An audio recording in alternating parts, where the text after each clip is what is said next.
You ever think about just how weird Lilo and Stitch is? You probably remember it for the Hawaiian setting, the cute little alien, and the fun plot. But do you remember how it starts? The mad scientist, Dr. Jumba, is being put on trial. The charge? Turning his supposedly theoretical research into a reality. The monster he's created is an affront to nature, a being that is bulletproof, fireproof, has the capability to lift objects 1,000 times his size, and has only one instinct in his programming: to kill and destroy. Once the creature apparently swears at and insults the entire jury, Jumba is sentenced to life in prison, while the creature is imprisoned under heavy supervision and the threat of weaponry, but it escapes. He hijacks an escape pod and attempts to escape, but is shot down. He crash lands on a small island on the planet Earth. In response to the situation, the Galactic Council decides to... what was it again? Oh yeah, gas the planet. Fortunately, an Earth expert, and I have to say, I hate that this dweeb is supposedly the expert on our planet, objects to the plan, pointing out that Earth is a protected wildlife preserve, being used to rebuild the endangered mosquito population.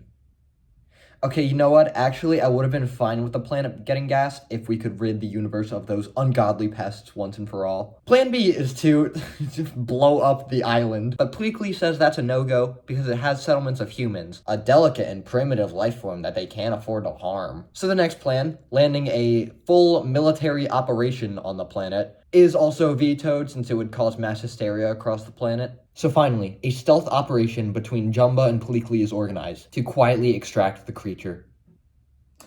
So that's the first 15 minutes of the movie. Put yourself back in your 8-year-old shoes and pretend you're watching this movie for the first time. Would you have any clue what's going on? Now, down on Earth, the death machine is forced to act like a dog and stay with its owner to protect himself from taking a laser blast through the skull. And oh yeah, by the way, that whole mosquito thing was actually made up by former CIA agent Cobra Bubbles in order to protect the Earth from a alien invasion.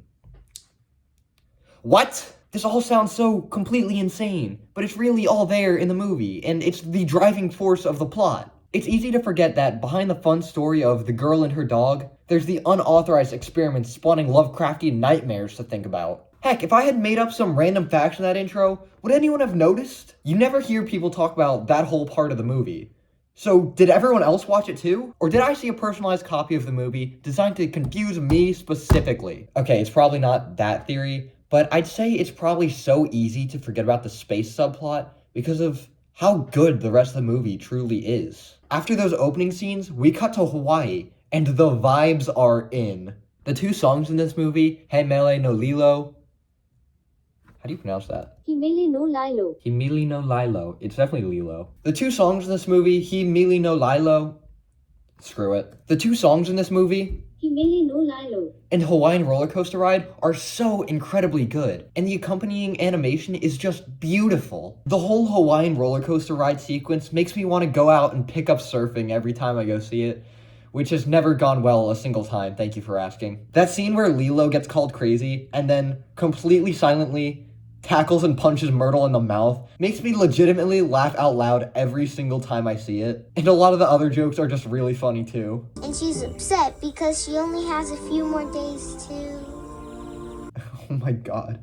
This is not a kid's movie. Then at the same time as you have all these great Hawaiian vibes, you contrast it with Lilo and Nani struggling to keep it together. They've lost their parents, Nani gets fired, Lilo almost gets taken away by Child Protective Services, all while Stitch is making things harder on them. We're a broken family, aren't we? That hits so hard. But then it all comes together in the end. The Ohana Means family scenes are so heartwarming, and the ending where Stitch asks to say goodbye and talks about what his family means to him, it's so wholesome. This movie is great when it's about the Hawaiian vibes and what it really means to be family. But it's not always about the family. It's about Elvis, baby. Love Elvis. Alright, baby, let's go be a model citizen, baby. Love Elvis. Let's go Elvis. Who came up with this? I have never understood this part of the movie. Why is the 2002 movie about a little blue alien in Hawaii injected with songs by Elvis? Elvis! You know, that guy popular in the 50s, born in Mississippi. Oh, the parallels between him and Lilo are so clear. I did Google it. The Disney Wiki says that Chris Sanders, the creator of Lilo and Stitch, was a huge Elvis fan himself, which makes enough sense. Reddit also has some theories about the associations between Elvis and Hawaii, having made Hawaiian-based movies, his Aloha from Hawaii concert that was a big deal, or maybe just giving Lilo a characteristic that non-Hawaiians could relate to. Although, I don't know, I can also relate to wanting to create voodoo dolls of my friends. What do you think the face in the background is for? Let's just say I've gotten really good at darts in the past few months. Okay, even though I'm talking a lot of crap about this part, I don't really have anything against Elvis. I'm just confused. I hope that all of the Elvis fans who are desperately hoping to see Mr. Presley in an animated Disney film are happy. All 2 of them. Despite all the random stuff I've been complaining about, the movie was obviously a huge success, being the second highest grossing animated movie of 2002, only behind Ice Age. People love the little cute blue alien.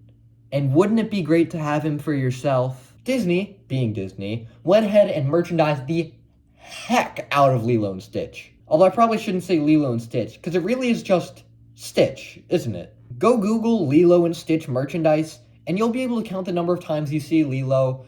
On one hand, Stitch's war crimes did not manage to hold him down. So now we come to the last thing I don't get about this movie.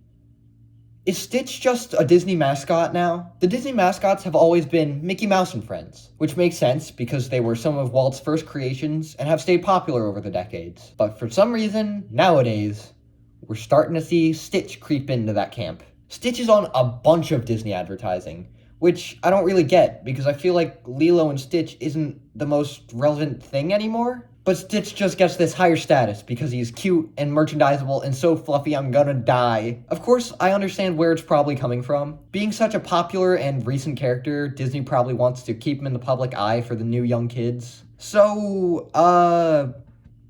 why are Winnie the Pooh characters getting the same treatment? You occasionally see them pop up in Disney advertising too, which I understand less, because I have less of an association between Disney and Winnie the Pooh. It's not even an original Disney property. Sure, they have huge merchandise sales as well, but I feel like they're even less relevant in pop culture, especially nowadays. Quick, tell me right now the last time you consumed Winnie the Pooh media. Okay, for me it was like a few months ago, but you weren't supposed to ask me. Even my own wallet is a victim of this advertising. Look at it! It says Walt Disney World, but it has patterns of Winnie the Pooh and Tigger mixed in with Mickey, Goofy, Donald, and Pluto. For Disney World! There's like one Winnie the Pooh ride there. So what is the moral of the story? My script ends there. Capitalism. Not great, right? Disney media can be fun. You should watch more YouTube videos on Disney media. Where on YouTube could you look for that? Probably Shea Frilla's.